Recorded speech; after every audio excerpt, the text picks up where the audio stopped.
नमस्कार साथीहरू, स्वागत छ मेरो युट्युब च्यानल लोकसेवा सरोकारमा। सदाझै आज पनि मैले खरिदार द्वितीय पत्र सम्बन्धी केही प्रश्नोत्तरहरू लिएर आएको छु साथीहरू। यी आजका प्रश्नहरू चाहिँ आगामी आउने परीक्षामा एकदमै महत्त्वपूर्ण मानिएका छन्, किनकि यो सिलेबसमा दिएको प्रश्नहरूमा अथवा सिलेबस दिएको यो टपिकमा पर्ने प्रश्नहरू हुन्। किनकि सिलेबसको टपिकमा संविधानबाट लोकसेवा आयोग, अख्तियार दुरुपयोग अनुसन्धान आयोग, महालेखा परीक्षक, लोकसेवा आयोग र राष्ट्रिय मानव अधिकार आयोग, चारवटा यो संवैधानिक अङ्गहरूको विषयमा संवैधानिक अङ्गहरूको बारेमा टपिक राखिदिएको छ। त्योमध्ये आज मैले दुईवटा टपिकको बारेमा लेखेको छु साथीहरू। एकदमै यो फस्न सक्छ क्वेसन, त्यसैले राम्ररी सुन्नु होला। यो संविधान सम्बन्धी कुराहरू हो र यदि साथीहरू तपाईँहरू मेरो युट्युब च्यानलमा नयाँ हुनुहुन्छ भने सब्सक्राइब गर्नुहोला र म ढिला नगरी प्रश्नतिर जान्छु। आजको मैले पहिलो प्रश्न चाहिँ लोकसेवा आयोगको काम, कर्तव्य र अधिकारको बारेमा चर्चा गर्नुहोस् भनेर मैले प्रश्न ल्याएको छु साथीहरू। यो प्रश्न एकदमै धेरैचोटि अहिलेको लागि यो क्वेसन, यो प्रश्न यदि नफसे पनि आगामी आउने परीक्षाहरूको लागि अति सम्भावना हुन्छ। यो जान्नै पर्छ, किनभने त्यसैले पर्छ साथीहरू, यो जान्नै पर्यो। त्यसैले राम्ररी यसलाई बुझ्न सुन्न कोसिस गर्नुहोला। यसको उत्तर लेख्दाखेरि यसरी सुरु गर्ने साथीहरू। नेपालको संविधानको धारा 243मा लोकसेवा आयोगको काम, कर्तव्य र अधिकार सम्बन्धी व्यवस्था गरिएको छ भनेर सुरु गर्ने र यसको 1मा यो संविधानको जस्ताको तस्तै लेख्नुपर्छ साथीहरू। 1मा पोइन्ट नम्बर मुद्दागत रूपमा लेख्नुपर्छ। निजामती सेवाको पदमा नियुक्तिका लागि उपयुक्त उम्मेदवार छनौट गर्न, परीक्षा सञ्चालन गर्नु लोकसेवा आयोगको कर्तव्य हुनेछ भनेर यहाँ जान्नु पर्यो, यसरी लेख्नु पर्यो साथीहरू। ठ्याक्कै यही नभए पनि यी कुरालाई हामीले समेट्न सक्नुपर्छ। स्पष्टीकरणमा यो लेख्नै पर्छ, किनभने साथीहरू स्पष्टीकरण यहाँ दिएको छ। यस धाराको प्रयोजनका लागि निजामती सेवाको पद भन्नाले सैनिक वा नेपाल प्रहरी वा सशस्त्र प्रहरी बल नेपालको कर्मचारीको सेवाको पद तथा निजामती सेवाको पद होइन भनी तोकिएको अथवा तोकिए बमोजिम अन्य सेवाको पद बाहेक नेपाल सरकारका अरू सबै सेवाको पदहरू सम्झनुपर्छ भनेर जान्नु पर्यो। यसमा चाहिँ हामीले सैनिक, नेपाल प्रहरी, सशस्त्र प्रहरी बल नेपाल र लोकसेवा आयोग के भन्छ त्यहाँ निजामती सेवाको पदहरू होइन भनेर तोकेका बाहेक सम्पूर्ण पदहरू चाहिँ लोकसेवाको पद हो भनेर बुझ्नुपर्छ साथीहरू। र 2मा लेखेको छ यसरी। निजामती सेवाको पद बाहेक नेपाली सेना, नेपाल प्रहरी, सशस्त्र प्रहरी बल नेपाल, अन्य सङ्घीय सरकारी सेवा र सङ्गठित संस्थाको पदमा पदपूर्तिका लागि लिइने लिखित परीक्षा लोकसेवा आयोगले सञ्चालन गर्नेछ भनेर यहाँ भनिएको छ साथीहरू। यो कामहरू भए त्यसमा पनि स्पष्टीकरण जोडिएको छ साथीहरू। यस धाराको प्रयोजनका लागि सङ्गठित संस्था भन्नाले विश्वविद्यालय र शिक्षक सेवा आयोग बाहेकका 50% वा सोभन्दा बढी सेयर वा जायज यथा नेपाल सरकारको स्वामित्व वा नियन्त्रण भएको संस्थान, कम्पनी, बैङ्क, समिति वा सङ्घीय कानुन बमोजिम स्थापित वा नेपाल सरकारद्वारा गठित आयोग, संस्थान, प्राधिकरण, निगम, प्रतिष्ठान, बोर्ड, केन्द्र, परिषद र यस्तै प्रकृतिका अन्य सङ्गठित संस्थाहरू सम्झनुपर्छ भनेर यहाँ स्पष्ट गरिएको छ। यो चाहिँ लोकसेवा आयोगभन्दा बाहेकका लिइने परीक्षाहरू लोकसेवा आयोगले चाहिँ यो लोकसेवा निजामती सेवाको पद भनेर लिइने पदहरूभन्दा बाहेकको परीक्षा लिने सङ्गठित संस्थाहरूको बारेमा पनि यसरी स्पष्टीकरण दिएको साथीहरू। र 3मा दिएको छ नेपाली सेना, नेपाल प्रहरी, सशस्त्र प्रहरी बल नेपाल र अन्य सङ्घीय सरकारी सेवाका पदमा बढुवा गर्दा अपनाउनु पर्ने सामान्य सिद्धान्तको विषयमा लोकसेवा आयोगको परामर्श लिनुपर्छ भनेर यहाँ दिएको छ। यो पनि जान्नु पर्यो। र 4मा उपधारा 4मा कुनै सङ्गठित संस्थाको सेवाका कर्मचारीको सेवा शर्त सम्बन्धी कानुन र त्यस्तो सेवाका पदमा बढुवा र विभागीय कारबाही गर्दा अपनाउनु पर्ने सामान्य सिद्धान्तको विषयमा लोकसेवा आयोगको परामर्श लिनुपर्छ। कुनै पनि एक्सन अथवा कुनै पनि चाहिँ कारबाहीहरू गर्नुपर्ने अवस्थामा लोकसेवा आयोगको सल्लाह बेगर कुनै पनि किसिमको यसले आफ्नो एक्सनहरू लिन सक्दैन, यसले कुनै कार्य गर्न सक्दैन र मिल्दैन पनि। लोकसेवा आयोगको चाहिँ सल्लाह लिनुपर्छ भनेर यहाँ स्पष्ट गरिएको छ साथीहरू। यो जान्नै पर्यो। 5मा नेपाल सरकारबाट निवृत्तिभरण पाउने पदमा लोकसेवा आयोगको परामर्श बिना स्थायी नियुक्ति गरिने छैन। कुनै पनि स्थायी नियुक्ति गर्नको लागि त्यत्तिकै गर्न पाइँदैन, लोकसेवा आयोगको परामर्श लिनै पर्छ। निवृत्तिभरण भन्नेको यो पेन्सनको कुराहरू, यो निवृत्तिभरण लिने बेलामा पेन्सन लिने कुरामा यस्तो पाउने खालको पद छ भने यसमा चाहिँ लिनैपर्छ सेवा, यो लोकसेवाको चाहिँ परामर्श लिनैपर्छ साथीहरू। 6 मा देहायका विषयमा लोकसेवा आयोगको परामर्श लिनुपर्नेछ र अन्य यहाँ यी विभिन्न विषयमा लोकसेवा आयोगको चाहिँ सल्लाह सुझाव अथवा परामर्श लिनैपर्छ जुन देहाय बमोजिम छन् भनेर भनेको छ। क मा सङ्घीय निजामती सेवाको शर्त सम्बन्धी कानुनको विषयमा। ख सङ्घीय निजामती सेवा वा पदमा नियुक्ति बढुवा र विभागीय कारबाही गर्दा अपनाउनु पर्ने सिद्धान्तको विषयमा। यी अघि माथि भनेका कुराहरूको बारेमा यहाँ स्पष्टीकरण गर्दैछ। ग सङ्घीय निजामती सेवाको पद 6 महिनाभन्दा बढी समयका लागि नियुक्ति गर्दा उम्मेदवारको उपयुक्तताको विषयमा।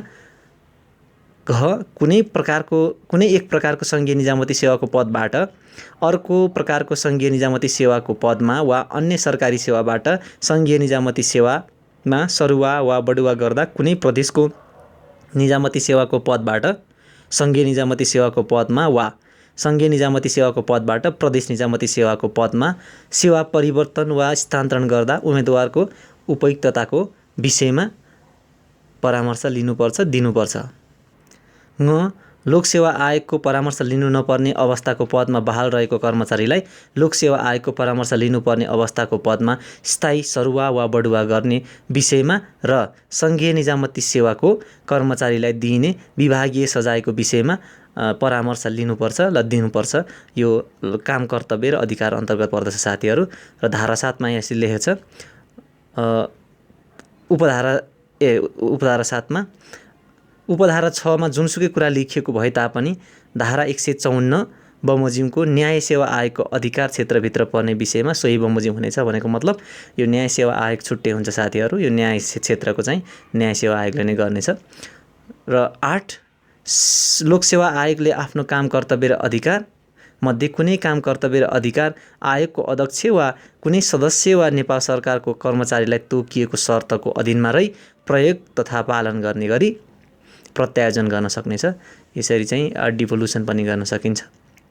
पावर यो शक्ति निक्षेपण अथवा यो शक्ति हस्तान्तरण यसरी चाहिँ कार्यहरू सञ्चालन गर्ने गरिन्छ।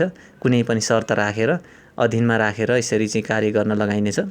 र 9 लोकसेवा आयोगको काम कर्तव्य र अधिकार सङ्घीय कानुन बमोजिम हुनेछ भनेर लेखेको छ साथीहरू। सबैको तपाईँहरूले कुनै कुरा के नछुटाउनुहोस् भन्दा प्रत्येक लोकसेवा आयोग जुन यी संवैधानिक अङ्गहरूको काम कर्तव्य र अधिकार लेख्नुभन्दा अन्तिम बुँदा तपाईँहरूले छुटाउनु नहुने कुरा लोकसेवा आयोगको भन्ने ठाउँमा तपाईँहरूले जुनसुकै जस्तो मानव अधिकार आयोग अथवा जस्तो यो अख्तियार दुरुपयोग अनुसन्धान आयोगको काम कर्तव्य र अधिकार सङ्घीय कानुन बमोजिम हुनेछ भनेर अन्तिम बुँदा यसरी लेख्नु होला साथीहरू। त्यसै गरी लोकसेवा आयोगको पनि त्यसै गरी यहाँ लेखिएको छ, यो जान्नुपर्छ साथीहरू। अब अर्को प्रश्न छ साथीहरू, महालेखा परीक्षकको काम कर्तव्य र अधिकारबारे चर्चा गर्नुहोस् भनेर मैले प्रश्न राखेको छु। अघिको थियो हाम्रो लोकसेवा आयोगको र अर्को आजको यो प्रश्न हो महालेखा परीक्षकको काम कर्तव्य र अधिकारबारे चर्चा गर्ने।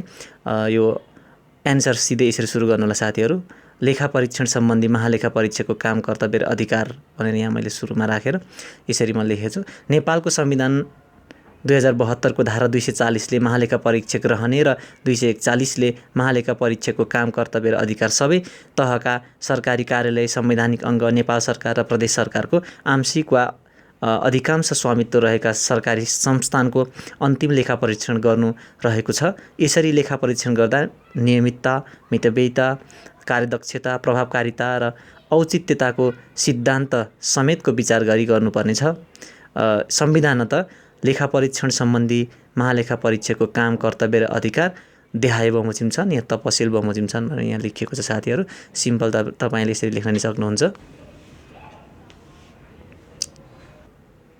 काम कर्तव्य र अधिकारहरू यसरी राखिएको छ साथीहरू। अमा परामर्श र सिद्धान्त सम्बन्धी कार्य 50% भन्दा बढी सेयर वा जायजथा नेपाल सरकार वा प्रदेश सरकारको स्वामित्व भएको सङ्गठित संस्थाको लेखा परीक्षणका लागि लेखा परीक्षक नियुक्त गर्दा महालेखा परीक्षकसँग परामर्श गरिने र परामर्श दिने कार्य गर्नुपर्छ। सङ्गठित संस्थाको लेखा परीक्षण गर्दा अपनाउनु पर्ने सिद्धान्तको सम्बन्धमा महालेखा परीक्षकले आवश्यक निर्देशन दिन सक्नेछ। लेखा सम्बन्धी कागजात वा जानकारी लिने सम्बन्धी कार्य लेखा सम्बन्धी कागजात जुनसुकै बखत हेर्न पाउने र जुनसुकै कागजपत्र अथवा कागजात तथा जानकारी माग गर्न पाउने अधिकार हुन्छ यो महालेखा परीक्षकलाई। यी लेखा राख्ने जाँच्ने कार्य सम्बन्धी लेखा परीक्षण गरिने लेखा सङ्घीय कानुन बमोजिम महालेखा परीक्षकले तोकेको ढाँचामा राख्नुपर्ने गरी लेखाको ढाँचा विकास गरी लागू गर्ने। यसै गरी लेखा परीक्षण ऐन 2075 बमोजिम लेखा परीक्षणका सम्बन्धमा महालेखा परीक्षकको काम कर्तव्य र अधिकार देहाय बमोजिम रहने गरी व्यवस्था गरिएको छ। यो अघि संविधानले दिएको कुरा जुन यो संवैधानिक अङ्गको रूपमा महालेखा परीक्षकको बारेमा त्यो लेखिएको संविधानमा व्यवस्थित गरिएको। अहिले यी बुँदाहरू चाहिँ महालेखा परीक्षक अथवा लेखा परीक्षण ऐन 2075 बमोजिम राखिएको व्यवस्थाहरू छ। यहाँ म यसरी राखेको छु साथीहरू, हेर्नुहोला।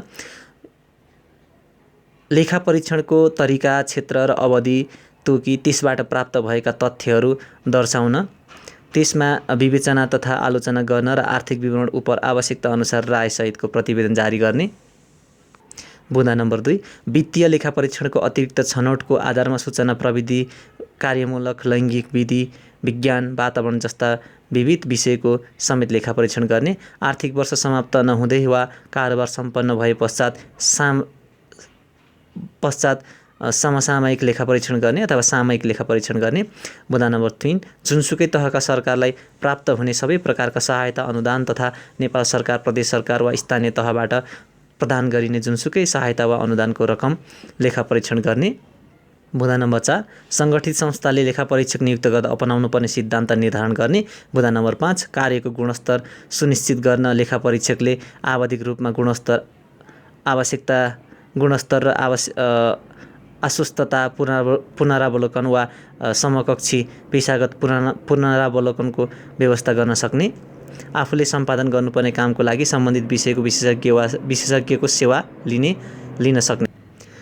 बुँदा नम्बर नेक्स्ट, लेखा सम्बन्धी व्यवस्था मिलाउन वा नियमितता ल्याउनको लागि सम्बन्धित निकाय, नियमनकारी निकाय लेखा परीक्षकलाई लेखा परीक्षण गर्ने विषय, प्रतिवेदनमा समावेश गर्नुपर्ने विषय र प्रतिवेदनमा उल्लेख भएका विषयमा समय समयमा निर्देशन दिन सक्ने। अर्को बुँदामा, महालेखा परीक्षकको सङ्घ तथा प्रदेश कार्यालयमा कार्यरत कर्मचारी मध्येबाट लेखा परीक्षणमा उत्कृष्ट गर्ने कर्मचारीलाई प्रत्येक वर्ष पुरस्कार दिन सक्ने। यी अधिकारहरू महालेखा परीक्षकलाई रहन्छ साथीहरू। यो काम कर्तव्य र अधिकारभित्रै पर्दछ, अधिकारका कुराहरू भए। अर्को बुँदामा, लेखा परीक्षण सम्बन्धी आफूले सम्पादन गर्नुपर्ने काममध्ये कुनै काम गर्न आफ्नो कार्यालयका पदाधिकारीलाई अधिकार प्रत्यायोजन गर्न सक्ने। नेपाल सरकारको परामर्शमा आवश्यक नियमहरू बनाउन सक्ने। लेखा परीक्षणको गुणस्तर अभिवृद्धि गर्न अन्तर्राष्ट्रिय लेखा परीक्षण मापदण्ड र प्रचलित असल अभ्यासमा आधारित लेखा परीक्षण मापदण्ड वा निर्देशिका बनाई लागू गर्न सक्ने। महालेखा परीक्षकबाट वर्षभरिमा गरेका लेखा परीक्षण सम्बन्धी काम कारबाहीको विवरण सहितको प्रतिवेदन सम्माननीय राष्ट्रपति समक्ष पेश गर्नुपर्ने। सम्पूर्ण यी हाम्रा जति पनि संवैधानिक अङ्गहरू छन् अथवा आयोगहरू छन्, यी सबैले वर्षभरिको प्रतिवेदन चाहिँ राष्ट्रपति समक्ष पेश गर्नुपर्छ र राष्ट्रपतिले प्रधानमन्त्री मार्फत संसदमा पेश गरिन्छ र यसको बारेमा छलफल हुने गर्दछ साथीहरू। आजको भिडियो म यहीँ रोक्छु। तपाईँहरूलाई मैले भनिसकेको छु, अब आगामी आउने लोकसेवा खरिदार द्वितीय पत्रमा चाहिँ यो संविधानको पनि संवैधानिक अङ्गबाट 4वटा टपिकहरू राखिएको छ।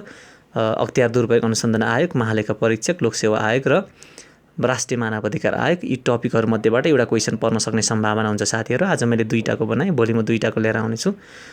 त्यतिसम्मको लागि तपाईँहरूले सुनिदिनु होला। यदि सब्सक्राइब गर्नुभएको छैन भने सब्सक्राइब गरिदिनु होला। धन्यवाद, नमस्कार।